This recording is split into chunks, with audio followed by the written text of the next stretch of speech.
Eric Nodlinger, brother to Philip, KK4TVR.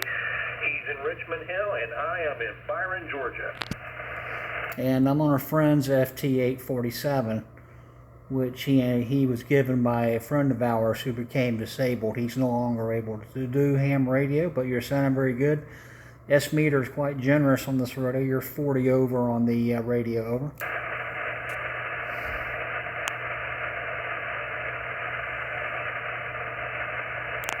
Accidentally bumped my BFO. I think the last bit I got it locked down now, was 40 over coming over there. I'm running 900 watts of PEP tonight.